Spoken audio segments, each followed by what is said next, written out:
in the gym lately, I've actually been bumping R&B when I work out. Man, that's what I'm saying. Like, so it's some workouts. I do agree. It deserves R&B music. Mary J be talking to me. I'm not gonna lie. All I really What?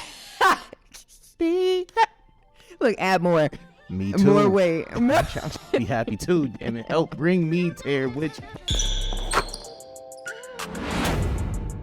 Ball players, what's happening? This your boy Arden here, bringing you into the first episode of the Ball Players podcast, where the mission is simple, okay? We're here to talk about everything that we love about the game, but more so off the court. What's been popping on your timeline? Which records are you listening to? Which drip do you really prefer to see during the pregame walk? And of course, with our special guests, we have an opportunity to learn more about their life and career in the game and why they love it. And I'm really excited for today's episode, Ball Players, because this first guest, right, as I give the bio, the breakdown, when we want to talk on the court, she's a certified baller. We could go back to high school, Jordan Brand Classic selectee, McDonald's All-American. We want to talk college. Okay, Miss Defensive Player of the Year, helping the Baylor Bears compete. And on the pro level, shorty right here, holding down my hometown, New York Liberty, on both ends of the floor, all WNBA rookie team. But more so, I'm really happy to have our guest here because you have been somebody that, in my honest opinion, I'm not just saying this because you're in front of me, I think you've represented what it means to be an athlete who is positively living on social media, right? You have active accounts. You have a positive image. You're genuinely yourself. You're also doing your thing as an emerging brand ambassador. You touching all these goddamn catwalks and cover stories and everything. And seriously, ball players, you're going to enjoy the conversation. I got the one and only Didi Richards in the building. What's up? Oh my gosh, I'm so excited to be here. First off, I'm on the first ever episode. I feel really like I'm somebody right now. 100%, because you are. You absolutely are. But how you feeling? I feel good. I mean, I'm in New York. It's snowing right now. So I feel good. This is really sleeping weather. Yeah. Yeah, you do got on a cozy fit. You got on a cozy fit. I didn't say it initially, but I peeped it. You got a cozy fit. You know, it's cozy, comfortable and cozy. Describe the fit. What we got on? Who's it by? Of course, we know the swoosh. We don't got to get into the swoosh. I'm about to say, I really went real casual with the Nike jumpsuit. It's raining, so I was like, I'm not trying to do too much. So I just threw on like a Nike sweatsuit. And one thing you'll always see me in is warm-ups, because I think being comfortable is like, that's predominantly what I want to do in life. I just want to be comfortable no matter what I'm doing, no matter what I'm wearing, just being comfortable. And then to throw on a flannel, I mean, anybody that know me knows that a flannel is my go-to, especially in college. I wore flannels out. I would go down the street to Goodwill, grab like 12 of them for like $5. So flannels is my thing. You know what I mean? Oh, first off, you can't forget the shoes. Do y'all see these? Yeah. Do y'all see them? Yeah. That's on period. I'm impressed. I'm starting to get into my drip a little bit. Because, you know, I'm in front of these cameras now and everything. You got to. And going into these events. So, you know, I got the G-Stars. Period. You know what I'm saying? Period. I'm finally on the New Balance team. New Balance wave is not bad. You feel me? You know? Urban Outfitters. No, I don't need prescription. I'm just in my glasses bag right now. Like, you know what I'm saying? First off, you had me full. Nah. Like, you know how it is. Sometimes you wear a certain accessory because you're just in the mood. Absolutely. So for me, I'm just in my glasses bag right now. I just want to break these out. And, you know, shout out to the homies at Visionary Society, Black Dome. They're from the crib, Westchester County, New York. This hat is like remarkable. I get compliments about this hat all the time. I was staring at it. I will say I was staring at it. And freaking Urban Outfitters. 5 years old. I want to say this is from Urban. So Urban is where to go for real. Hey, please. Deal. I've spent whole money on y'all. Right. I've used Afterpay when I needed some things. Hold me down. And if you need a bigger star than me, go to freaking Didi right there. Look, we got something going. I would love an Urban deal. Love an Urban deal. Didi, to get into the show, right? I'm excited about this because this is going to be a very recurring question, ball players, I'm going to ask to our guest, right? This is a basketball show by a brand that truly loves basketball. What made you fall in love with the game of basketball? Oh, I mean, I don't know. I feel like it's a lot of like little things that made me fall in love with the game. I think one was it became like something I was looking forward to. I hated sports growing up. So I would go to practice. I hated it. And then like the games would come and like it'd get competitive. I think that's what made me fall in love. I'm a competitive girl. I come from a competitive family. So anything that had my competitive juices flowing, I was excited. Before I was excited for like mathletes and like spelling tests. Then it became basketball games. And I was like, Dad, when's my next game? Dad, when's the next tournament? Where's the next? So I think I fell in love with how competitive it was, honestly. And you from Texas. Man, down Houston. south. Houston, H-Town. I got family in H-Town. Love is love, Creamery.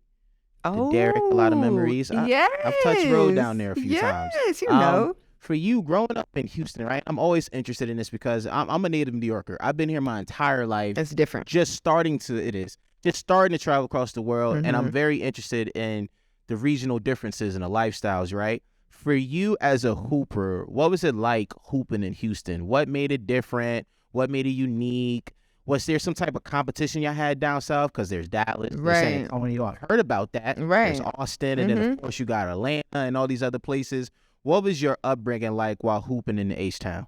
It's crazy you say that because now being in New York, it was nothing like it can be. Like now that I see how New York is and how serious it is, it's like a freaking outdoor park on every corner out here. So it wasn't as competitive as out here, but I will say the rival between Houston and Dallas was serious. Like 100%. Between girls, boys, like whatever it was, Houston and Dallas, they were gonna compete. Absolutely. And when I was growing up, I hate to admit it, Dallas was kicking our butt. Jeez. Why? Why? What were the schools or who were the players that just held it down for Dallas?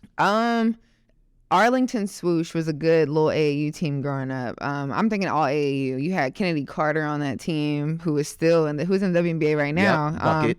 I can't think of who else I had to play because like you grow up and some people fall off. But I know there's the twins that were crazy. I don't know where they are now, but there was these twins that I used to play against, used to kick my butt. So I don't know. It's just Dallas was just so much more faster. They were rough. It was just a completely different thing. Like when you go to Dallas, it's like, oh damn, like I gotta really put my shoes on tight today, you know? Mm-hmm.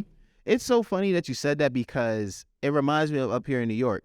So again, like even though I'm from, outside of the city, Westchester County, New York, we hear so much about like the differences in the boroughs, right? Right. A baller from Brooklyn is different than a baller from the Bronx, Harlem or whatever, and Westchester. I'm from White Plains, but a White Plains hooper can be different than somebody from Yonkers and Marshall or whatever. So I'm always intrigued hearing those differences. And I want to continue going down that path because was there ever a time frame where amongst the Texas hoop scene, outside of you, of course, pursuing your goal, that everybody down there had the united goal of, hey, we need to make our area bigger?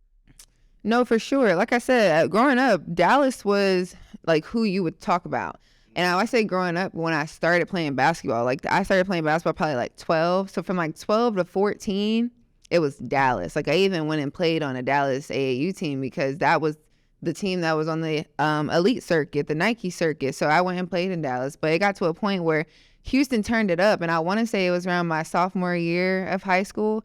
It was me, Alexis Morris, Chastity Patterson. Like we put it on our backs. So, all right, we about to put Houston on the map. Then you had Brooke McCarty's, you had not Ariel, that's Dallas. But like you had the Brooke McCarty's and you had everybody playing in Houston now to where it became a thing where we took it personal. It was like, nah, Dallas not about to keep bitching us. You know what I mean? Like that's really how it was. And I want to move on here, right? And I want to talk about your career as a pro. And I want to talk specifically about learning how to be a pro, right? Because you learn how to play in high school, and then of course you had a successful career at Baylor. You learned how to be a top-notch college player. Right. But being in the dub, learning how to be a pro, what was one of the first memories or lessons learned, in fact, that you was like, okay, I need to always remember this as long as I'm a pro ball player? You gotta play defense every single night. Like in college, it wasn't. I didn't tie my shoes as tight for some games. You know what I mean? Yeah. Like in the W, every single game, every single play, you got to, like, it's not one good player on each team anymore. It's 5 good players on each team. Like every time you might you get a switch on defense and you think you can relax, you can't. Like you got to really lock in. So I think for me, learning to be a pro was learning how to guard every position. Like I thought I was good on defense and I thought that I could, guard every position. But I mean, I've been humbled and like, I don't like to not be the weakest link. I don't like to be the weakest link on the court. And for a minute there, I was the weakest link on defense, you know? So I'm now in off season. That's really what I'm focusing on. It's just getting back to my defensive principles and getting back to what I do defensively. Can it be as humbling as people can assume it to be like, all right, you came from college where you was the goddamn defensive player of the year, right? It's sort of like in football where, let's say with a cornerback, the opposing team usually go, hey, bro, right there, do not throw near him. Right. Do not target them, right? For you experience some of that, right? Coach is going, hey, we can't, we need to switch off Didi. We don't want Didi, guarding our best player. Whereas in the pros, folks are looking at you like, oh, yeah, you dog food. Like, we going to go after you. Like, how humbling can it be as you're going through that until you start proving to them, like, no, you don't want to go after me neither? It's it's very humbling because like you said, I was Naismith Defensive Player of the Year growing up, which means nothing. All it did was put a bigger target on my back. So when people started seeing me in front of them, it was like, oh, I got to come at her. Like, people think she can do this and that, So it became a game within a game. It felt like people were looking at me and it was, all right, I'm coming at her. And I'm like, well, dang, like I got to really like lock in every single time I stepped on the court. You know what I mean? And it's still like that, to where that's why this offseason was so important to me, to like try and get back, because it almost, and I'm not going to say it took my confidence away, but it almost did that. Like, it almost was like, I can't stay in front of nobody. Like, what's going on? But you're an athlete. You go through things. You go through ups and downs. I'm a rookie. I'm young. So like, I just had to understand that my time is going to come. And when it do come, I hope it's the same target on my back. You know what I mean? Last basketball related question I got for you in terms of on the court. Who was that one player in the dub that just like cooked you? Who was somebody that you was surprised by? Like, damn, I ain't know she or they got it like that. My boy, like, I ain't know they was able to give it up like that. I'm not sure who, like, everybody's like, you got to be good to be in the WNBA. So like, absolutely. I think that for me, like, remember earlier I said I have to learn how to guard every position. I think once I get into that little post area, and I think my rookie year, there was one play I had to get on Brittany Griner, and I was just like, what do they expect me to do with this girl? You know what I mean? Like, it was baby food at one point. Pray, and then my second one, I'm gonna say, they still do it. Like this year, 2022 and my rookie year, they kept putting me on Stewie. I'm like, my rookie year, when I remember I was on the bench and Coach Walt, he was like, she was cooking us. She had went like for 10 straight points. He came down the bench and he was like, but they're saying they say you got her, and I'm like, they say I got who? And he was like, go get Stewie. I'm like, let's do it. Like, if you believe, I believe. That's all that matters. You know what I mean? But I did well. I want to say, you can go look at the game. I promise. I did well on her. I slowed her down a little bit, but it was still like, well, it's the best you can do against Stewie. By the way, I did the best I could do. Breonna Stewart, MVP, champ, one of the GOATs.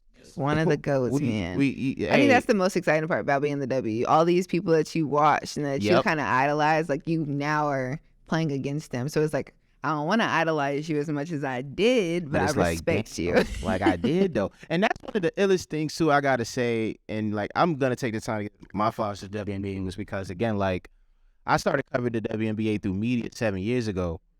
And I just remember the fact, I'm like, yo, like, I grew up watching y'all. And then I had to replay some resumes. I'm like, on any given night, gold medalist, any given night, MVP, all-star, you a freaking Avenger that kicked butt here. You went to Mother Russia, smoked more cats, and you went to China the next season, killed more cats. And it's like, on any given night, you see literally the best in the world do what they do. So I'm always appreciative for the W, and that's why I'm always a big fan. And I want to transition here into social media, right? At this point, we can't escape social media in sports, specifically basketball. And I want to get into Didi the consumer, right? What is your favorite platform to watch content on, and why? Oh, Instagram. Instagram, hands down. I think Instagram, because it kind of attacks every point. You got reels, you got posts. Man, algorithm really has been blowing me. I don't want you to know that. The algorithm on Instagram needs to be fixed. Like, whatever they 100%. Did differently, they need to go back and have another meeting. Like, it needs to go back to what it was, because like I said earlier, any given night, I could be scrolling on Instagram for an hour and never see one person I follow. Facts. Like, it's all ads, all brand deals. Like, I don't want to see that every time I open Instagram, but Instagram's still hands down one of my favorite platforms. When did you realize, right, the importance of brand building for you? What was that moment? I want to say the year I won national championship, my sophomore year at Baylor. And it was only because my puffs took off. Like, remember that, yeah. And that was like, when that blew up, it was like shirts, headbands, hats. Like, it had people walking around Baylor in hats with fake puffs on their head. So it was stuff like that where people was, growing their money and selling stuff off of me, to where I was like, wait a second. My brand is making money and I'm not making the money. No. So I think that's when I kind of NIL. So it was on the way.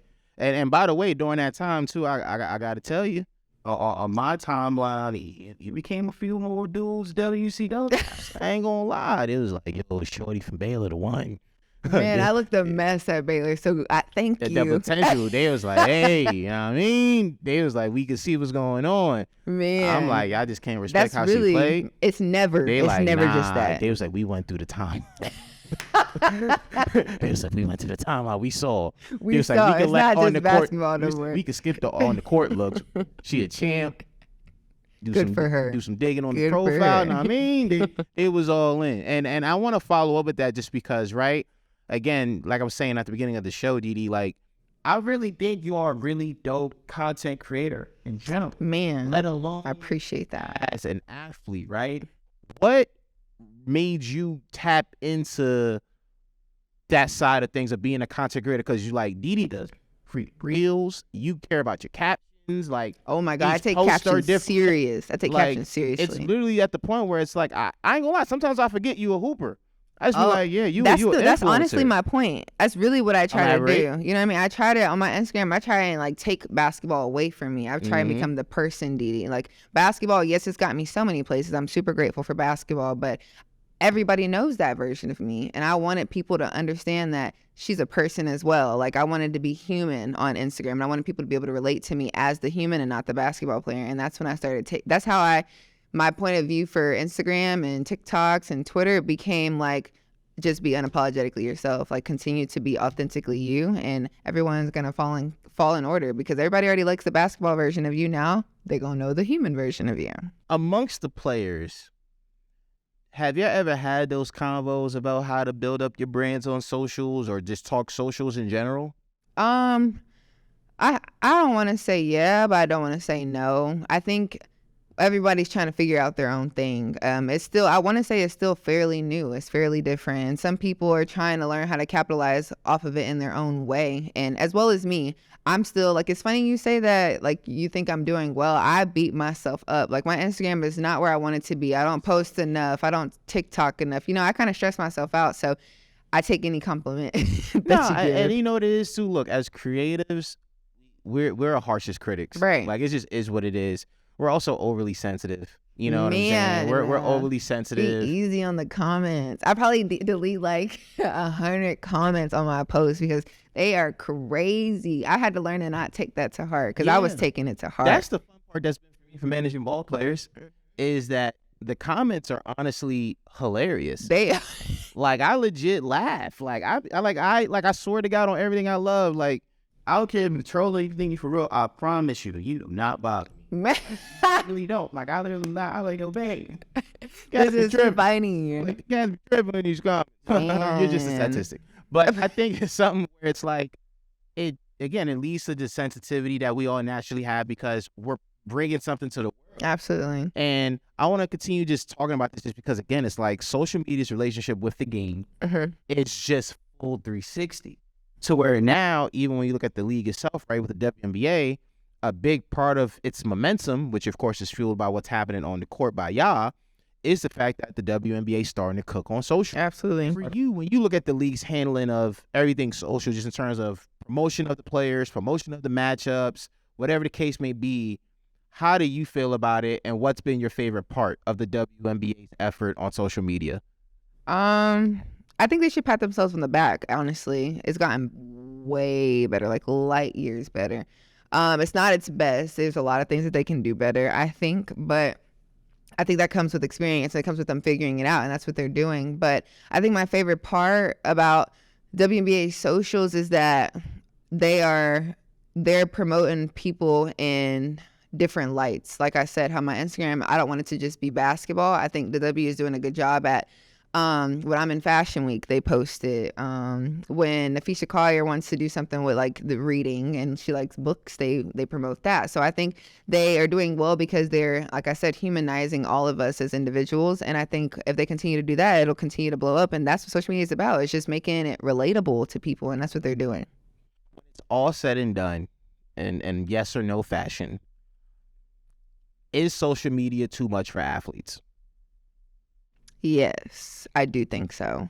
I think it can become a distraction, one, and two, it becomes a job within a job. It's almost having two jobs. Like when I'm on Instagram, that's my job. Like my Instagram is my job. It pays just as much as, the ball does. So I think like it gets to a point where it can be stress. It can be a stressor that no one ever asks for. So if you learn how to work it the right way, it's something that can benefit you, but it also can be a stressor. I want to continue the conversation on brand building because there's obviously your effort to build your own brand, and then there's you helping to build the brands of others, right? And you have become, in all seriousness, an emerging brand ambassador, from modeling catwalks to being on covers, so whatever the case may be. How would you describe that journey so far, that brands existing to new ones look at Didi Richards as, hey, we need you to be a part of this movement in any capacity? Right. I think it becomes I scratch your back, you scratch mine. And in any way that you can kind of collab with somebody, that's probably the most beautiful thing you can do, because like they gain things, you gain things, and it becomes something you can build towards. And then now we're putting in ideas, and now one project turns into a bigger project. And I think that's my biggest goal, as to why I kind of like blew up the way I did. I did a lot of things where I was like, we were doing things together and it turned into a project like that we were doing. So if you continue to do that, where you like have partnerships, man, that's where the big deals come, when you start making partnerships, and then that turns into a collaboration where it just kind of is like a snowball effect. Like once you start getting shit going, it gets bigger and then bigger and bigger. And how does it feel for you, right, outside of you being a part of building brands, as a consumer, as a viewer, to see brands, whether it's sneakers, whether it's high luxury or anything lifestyle, how do you feel when you see them accurately market your fellow players the right way? Man, that's special. Whenever a sneaker, or whether it be like, honestly, I'm not gonna say sneakers because that's supposed to happen with basketball, but say like a makeup deal does something with some girl, or a jewelry line. We need more of those. I don't even think there's enough of those, because how many beautiful women you see playing basketball? Like a lot. And like how many of us is wearing lashes, and how many of us is getting our hair done, and how many, it's so many things. Even the tunnel fit, you can go back to the tunnel fit. It's so many things that people can capitalize on that they're not. And whenever the first person decides to kind of reach out and do that, man, we're gonna blow up, because you can do a sew-in deal. I can do bundles. I can do lashes. I'm in the game wearing makeup. I'm in the game wearing lip gloss. You know what I mean? So it's just like, it's stuff like that I feel like people aren't looking at enough. Everybody wants to give you the sneaker, the athleisure, all this stuff, but they don't want to do beauty brands. Once we start tapping into beauty and hair, man, it's gonna blow up for sure. It's funny that you said that, right? Because recently I saw a post by you where you talked about how, and I'm paraphrasing here, where you was like, I just want people to understand and embrace the fact that I or anybody else can be a diva in the game. Dress the way we dress, we don't talk the way we talk, we don't walk the way we all.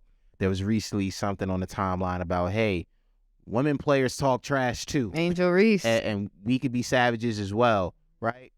How do you see the evolution in either thing continuing to grow in basketball to where it's truly accepted? Like, yes, you can see Didi Richards wear makeup, right, whatever she wants on the court. That does not mean she's less of a baller. The same way, if the next minute she wants to talk trash and bring somebody back to H-Town in that moment, like, how can that evolution continue? I think the beauty side of it is evolving a lot quicker than the trash talking, and us having like passion for the game is evolving. Like, I feel like that should definitely be quicker than the makeup one, because like I mean, we play basketball just like men. Like, we do all the same stuff. Like, why Facts. can't we talk? Like, why is it different when we say it than when they say it, kind of ordeal? But it can continue to evolve in ways that, like, what we're doing. Angel Reese did a good job, like you said, in posting it and bringing awareness to it, one. And you have the Marina Mabries in the world who are also going to talk. So it's like, it's stuff like that people are now seeing, and it's now being publicized, it's being posted and talked about, to where I think it's going to evolve a lot quicker. And if we keep posting it, it'll evolve a lot quicker. Didi, I got one more topic for us to discuss. Couple more questions in that regard. We got to talk music. We understand how big music is, right? There's always that famous quote, rappers want to be ball players want to be rappers. That's such a true statement. For you, who is in your rotation? Who do you listen to when you in the lab cooking up? Right. I think it's very subjective, by the way. Like, if I'm in a bad mood, it might be completely different. If I'm in a sappy mood, but like, go-to has to be like Lil Baby, Young Boy, Future. Mm-hmm.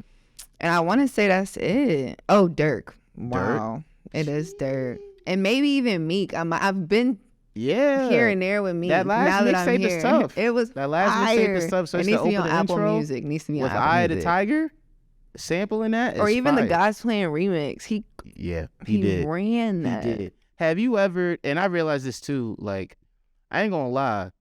In the gym lately, I've actually been bumping R&B when I work out. Man, that's what I'm saying. Like, so it's some workouts. I do agree. It deserves R&B music for sure. You should see me on the bench press on that Mary J. You be going crazy. What? On Mary J. Psycho. Demon time with it. I just be locked in. Mary J be talking to me. I'm not gonna lie. All I really What? Look, add more. Me too. More weight. I'm be happy too. Damn it. Help bring me there with you. That's me with I want to say Giveon. LMA. Gut feeling. Gut feeling close. What? Oh, I gotta get my mother freaking. Now LMA be getting me some stuff like bringing back old situations. I thought I had my trauma from when I be in the gym. Swear to God. Oh no, I get that. Oh no, the new SZA is crazy right now. In the gym. You get it. During the warm up on the elliptical. Kill Bill is crazy. What? Yep. Kill Gut Bill is feeling. crazy. Trip. Ooh. Yep. What? That's my stuff right there. Now you're going crazy in the weight room for sure. Hell yeah. I do crazy. that. The Weeknd's album from last year. I'm not mad. Still one of my favorites. Giveon, I'm sorry, I don't care. Give him his flowers. Absolutely. Give Giveon. Heartbreak Anniversary, come on. I am going crazy if Heartbreak Anniversary come on. Absolutely. And when you think about this past year for you on the court, during the games and practice, do you recall a specific song that just became one of your anthems? Dang it. Which song was it? It was definitely, I think it was Lil Baby, and it was like In a Minute. I think Okay. it was that. Okay. You say you rock with Lil Baby. No, I'm a Lil Baby stand. How did you feel about that album? Be honest. How do you feel about that? About the album? I'm going crazy on the album for sure. For sure. I thought hey, oh my everybody can't put that fire out. The one that everybody hated, I was standing by it when it dropped. I don't care what nobody said. I think I might have stopped before we got why. It was just like Okay, so like if you listen to the song, I don't think nobody listened to the song. Like, and that here song, we go.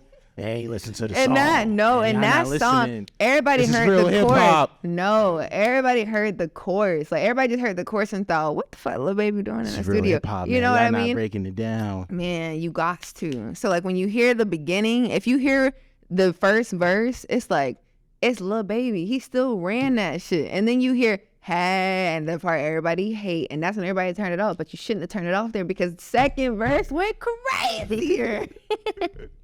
So hey, no. Last question I got for you with music. Who is the one artist, because you're obviously a music fan, who is the one artist you think this year is going to be on your peers' playlist? Glorilla.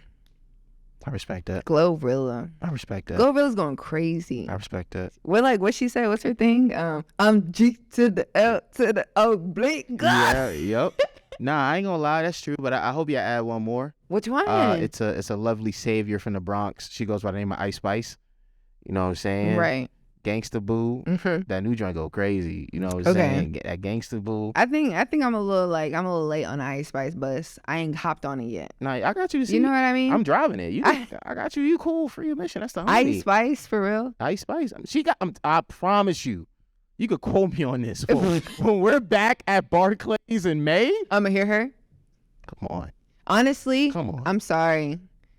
I don't know why I never said Cardi B or any female rapper, but I gotta throw in Cardi B, Meg Thee Stallion, Houston's Own. Like, I don't understand why I didn't say them. But like, you gotta be in the mood. Because we need that new stuff from them. Honestly, I miss Cardi. I'm not gonna lie. Like, thank you for saying that. Absolutely. Because like, what's up? Stuff. But like, you know, Meg been going through her trial. Mm-hmm. I'm excited about what she's going to drop after, now that that's behind her. I agree. So, A-Town's very own. You feel me? Last question I got for you, right? Beginning of the show, I asked you what made you fall in love with the game, right? Didi. Last question of the show, I got to ask you, what keeps you in love with the game? That is so funny you say that. For the longest, I was battling it.